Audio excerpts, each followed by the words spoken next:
Welcome, hobbyists. I am your host, your mini-painting ghost host. And today we're painting the Black Coach. This thing is so cool. I don't even think this is a Games Workshop miniature. It is basically a Halloween decoration. And because we are in the best and spookiest season right now, let's get into it. I'm starting off by assembling the miniature. But because we're going to be painting this in basically stages, I'm only assembling it to a certain point. So here I've got the main carriage, and then you can see I've got the roof section, the horses are separate, and the ghosts themselves. And then to make priming this so much easier, I've taken a paint stirring stick, and I've used painter's tape, and I've reversed it around so that I can just stick stuff to it. And then I'm painting the Black Coach white. Yes, we're going to be using a lot of contrast paints and speed paints today, so a white undercoat is actually going to work so much better for us.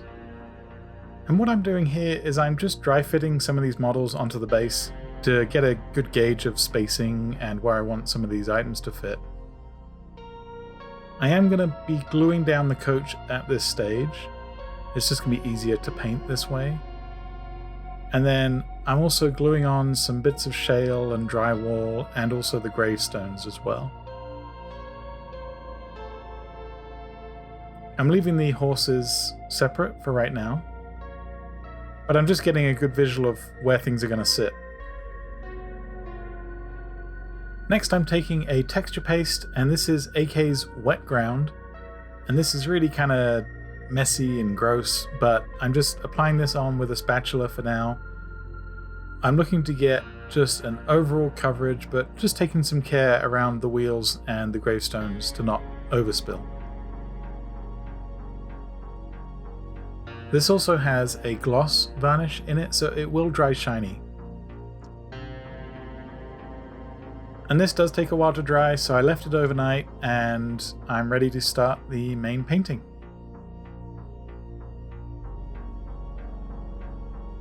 So we're kicking off the Black Coach with Black Templar. This is a contrast paint, and I'm just doing a very thin coat over all of these sections of wood. And the nice thing about these contrast paints is that they actually are just thin enough to tone the model, but also let some of that primer show through underneath. So you can see we're getting that wood grain texture through without me having to dry brush over the black. And I'm also doing this for the roof canopy as well. There is a couple of strange angles on the coach that you have to get to, like underneath, but you can angle your brush just right and get most of it. And then I'm going to be using a neutral grey, and I'm just doing an initial coat on the coffin. The reason I had the coach in two sections is because I do want the coffin lid to be removable, because I love the little vampire detail inside. So in order to get at that easily, I'm going to be leaving that separate. So here I am doing a base coat on the main coffin lid. And then I'm using my favorite Beil-Tan, and I'm just doing a quick coat on the cloth sections of the vampire. And then I'm switching over to dark wood, and this is a speed paint which works pretty similar to the contrast paints from Citadel.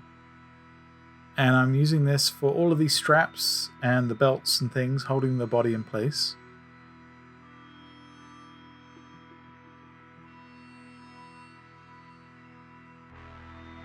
And then I'm using Leadbelcher here for the helmet. And I'm just doing a quick coat from above. If I can't get some of the details, that's okay. We're going to hit it with a wash in a minute, and that's going to help blend some of these harsher edges. So I'm just making sure I get the most important pieces. I'm also using Leadbelcher for the chain and the padlock as well. And then here I'm using Seraphim Sepia, which I'm just doing all over. And this helps to stain that Beil-Tan down a little bit and make it look more aged, as well as an Agrax Earthshade, which I'm using for the main coffin and the lid. And this helps to kind of give it more of an earthy stone appearance. I'm throwing on a couple highlights once that wash is dried with the original deck tan.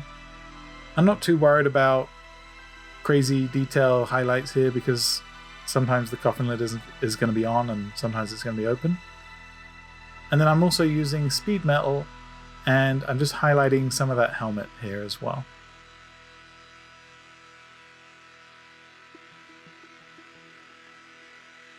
I'm carefully using some speed metal to grab some of the buckles there, and then an ash grey, which I'm just dry brushing onto the sides.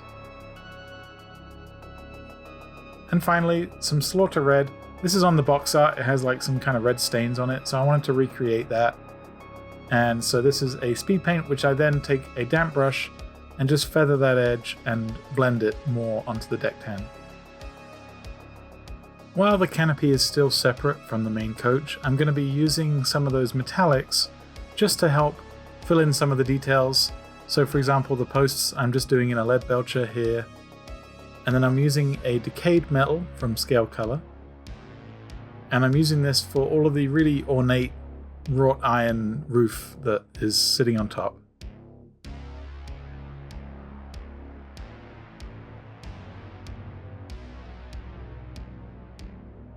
I'm switching over to the Fang, and I'm using this as a dry brush just to hit some of these edges on the black coach.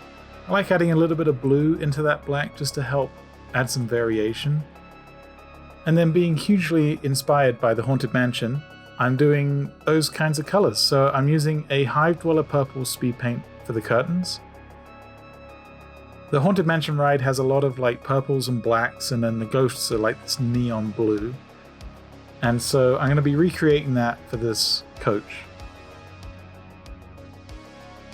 I'm just taking my time and just hitting some of these curtains, making sure that the speed paint sits in all the recesses and gives me my shadows. I'm using an Elven Gold, and again just dry brushing this onto some of those finer details on the roof.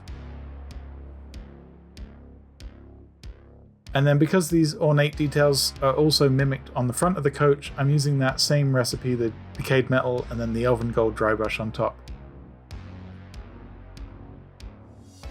I'm also using this for the hub of the wheels.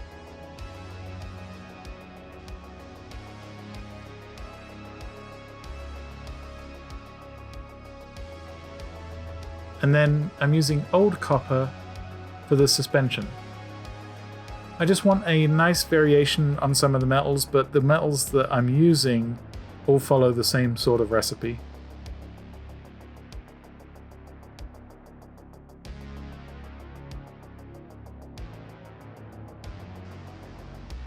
So I'm using a Leadbelcher here, and I'm just painting the rims of the wheels in the same Leadbelcher color that I've used before.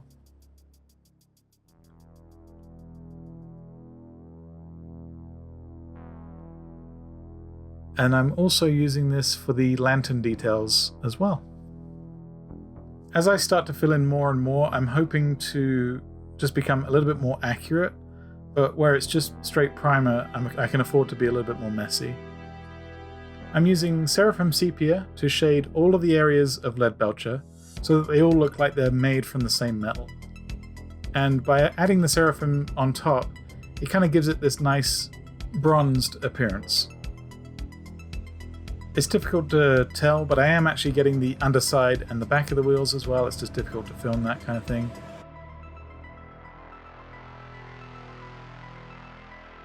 And then I'm using Agrax Earthshade, which is just a darker wash on the old copper. And here I'm using Genestealer Purple, which is a nice vibrant purple that I'm using to edge highlight these curtains. I could have just left the speed paint on there, but just by adding that extra 10% on the edge highlights just helps round out the overall appearance. It also makes the speed paints look a little less blotchy. I mixed in a dab of white into the Genestealer Purple, and I'm just adding a very, very small highlight to some of these higher ridges.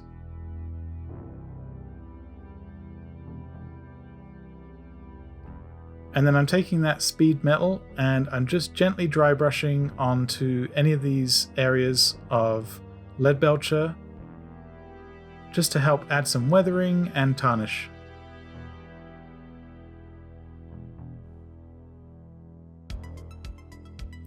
And then finally, I'm using that speed metal just to gently highlight these rivets.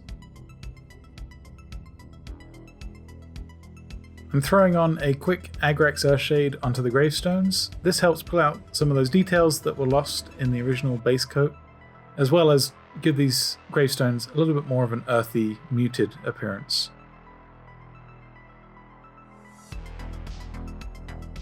And then I'm using the airbrush with some white here, and I'm just tucking a paper towel behind the wheels so I don't get any overspray. I'm just gently blending where the smoke meets the wheels. You could do this with a brush as well. And here I'm using Pilar Glacier through the airbrush. Again, because this is a contrast paint, this works really nicely through the airbrush. And I'm just adding an ethereal glow to the smoke on the wheels. I'm also using the same technique for the lanterns as well.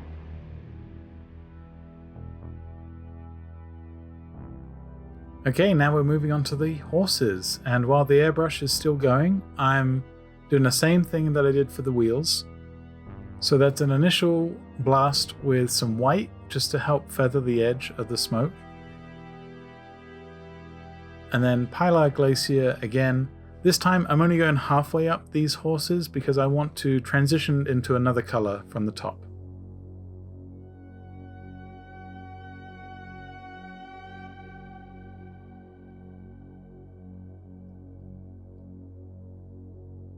And so now I'm going to be using Kroxigor scales, and this is a much deeper, darker blue, and I'm just using this on the airbrush from the top section upwards.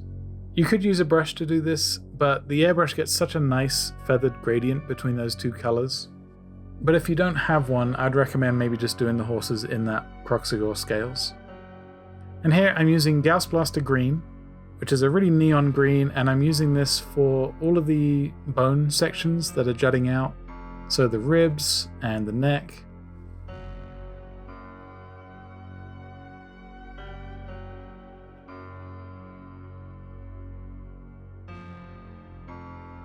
It's a very thin paint, so you have to do 2 coats at least. And here you can see I'm just using it for the skulls, much like the box art had.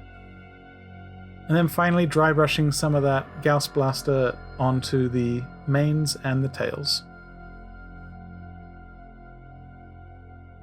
I'm also doing a quick dry brush of some pure white just on the fronts of the skulls. And then once that's done, I've decided to finish assembling. So now I've glued on the horses and the main strut that goes between them as well. I'm adding in a couple of object source lighting glows. So this is the Pilar Glacier mixed with a little bit of white to give it some consistency, and then I'm just adding in some glows by hand. And then I'm using the Leadbelcher and I'm tidying up some of the overspill from the airbrush. I'm also painting the headdresses here in that same Leadbelcher.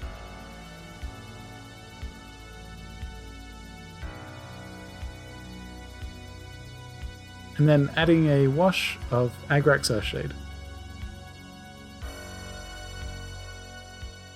What a great name for a contrast paint, Briar Queen Chill.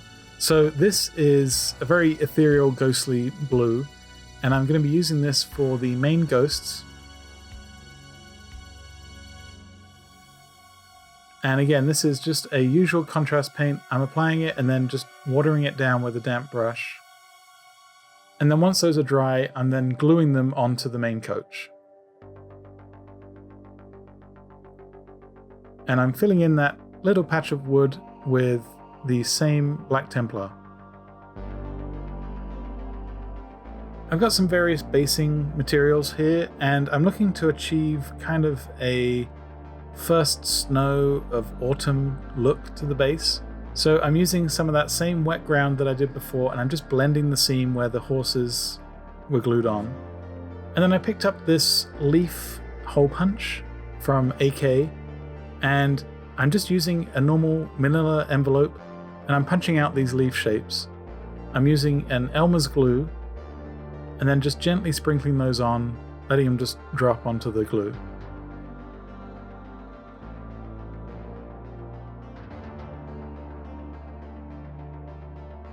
While the glue is still wet, I'm also throwing on some little bits of gravel, and then I'm covering the whole thing with more Agrax Earthshade.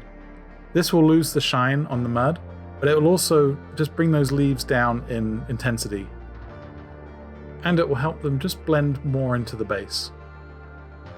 And then I thought I had more footage of this, but this is that snow text, and I'm just dabbing it on to help it look like some fresh settled snow. And then I'm going back to painting with a Castellan green, and I'm just getting the vines wrapping around this gravestone here.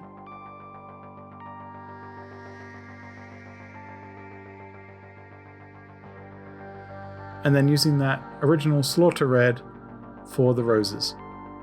You can also see in the background that I didn't do snow text under the horses and the coach to kind of imply a pathway. Here I'm using some Beil-Tan green, and I'm just adding some wear and tear to these gravestones. I want them to look a little more aged, and it's just nice to add a little bit of color. For the coachman, I'm just doing a very watered down Black Templar for his whip as a base coat. I kind of want the whip to have like a spectral glow to it. And so I'm going to be using the airbrush again with, this time, Nighthaunt Gloom. And I'm just looking to get a kind of a 3-color gradient. So I'm just adding this as kind of a band around the middle of the model.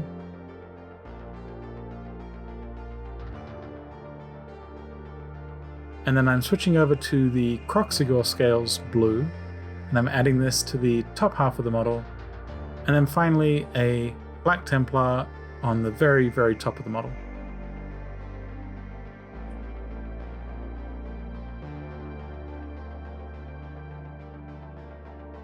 While the airbrush is still going, I am just adding a fairly quick ethereal glow underneath the wheels, and I'm helping to blend some of that smoke back onto the mud.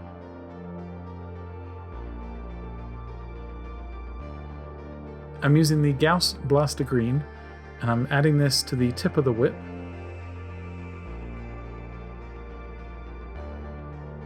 And then I'm just gently going in and edge highlighting the other ghosts with a white.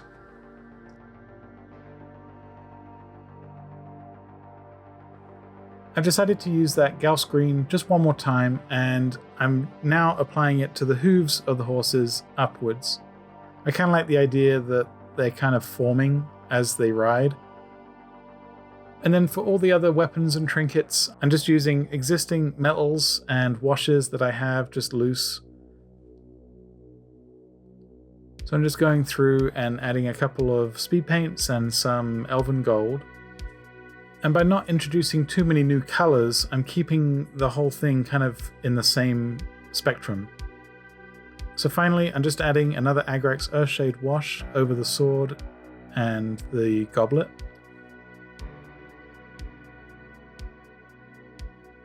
And then for the coachman, I'm just doing my usual thing of Leadbelcher, followed by a wash on top.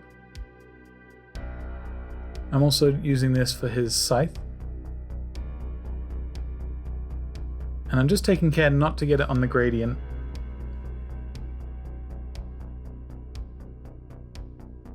This was a dark wood that I used on the main handle for the scythe. It did come out fairly black because I didn't do a white undercoat underneath, but that's okay. And then I painted the hands white, followed up with that same Briar Queen chill, just to help tie him into the other ghosts that are hanging off at the back.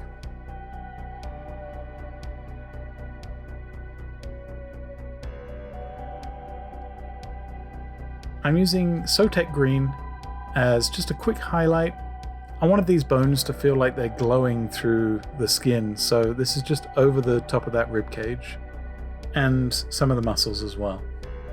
And then I didn't quite have this exact shade on my palette, so I ended up using a Skrag brown.